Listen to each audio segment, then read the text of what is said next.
Well.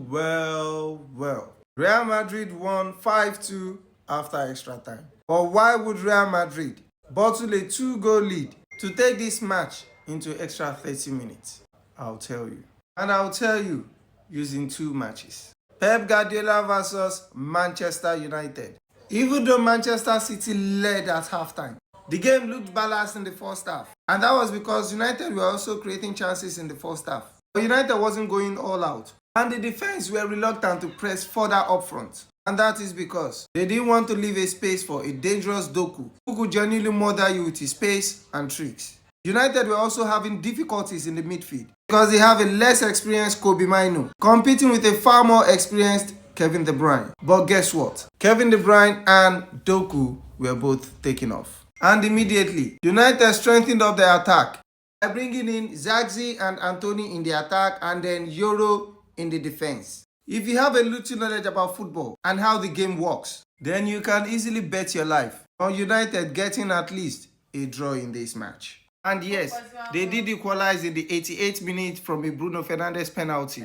After 2 minutes, United went on to score their second goal to win the match. Now, Maresca versus Brentford. Chelsea led in the first half from a Cucurella's header in the 43rd minute. Then in the second half, even with all these changes by Brentford, Maresca stood his ground. He didn't make a single sub until they scored their second goal, 2-0. He then made a light risky change by taking off Nicholas Jackson and bringing in Nkuku.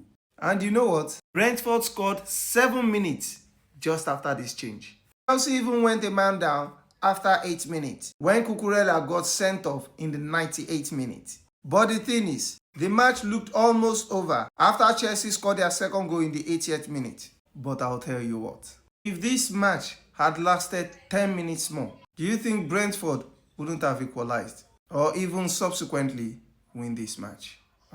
In fact, if Maresca had made any changes like 20 minutes earlier, do you genuinely think Chelsea would have won this match? Now, Ancelotti versus Celta Vigo.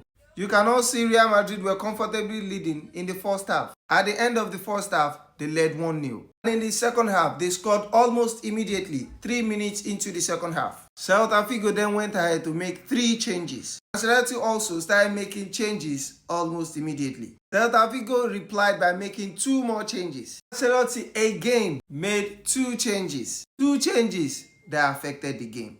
So he made 4 changes in 9 minutes. Isn't that too much of a risk and gamble? Without even waiting to see the outcome of his initial changes. Well, Celta Vigo went on to score their first goal in the 83rd minute and scored their second from a penalty scored in the 90th minute to tie the game. 2-2 at full time. And then a Jude Bellingham, who wasn't even supposed to play in this match, Ancelotti brought him on in hopes to rectify his blunders. Anyways, it was fortunate that Hendrick and Adagula bailed him out. And I'm not saying the players he brought on were bad, no. But the timing of the substitution were wrong. I know taking risks and a little bit of gambles are part of the game. But there are some risks and gambles that are not worth it. I have said this many times and I'll keep saying it again. If you are ahead in a match and you are willing to kill off the match, keep your best players on the pitch. At least keep them long enough to be sure that the game has been won and sealed. Anyways, Real Madrid is a great club. In fact, the greatest club of all time and in the history of club football. Ancelotti is also a great manager. In fact, one of the greatest managers of all time. I'm sure he will get it right. And I'm sure he will not make such mistakes again. But regardless, whether you like it or not, like I said, Ancelotti is a great manager. And one of the greatest of all time. But he is past his prime. So think about it. Alright? Good night.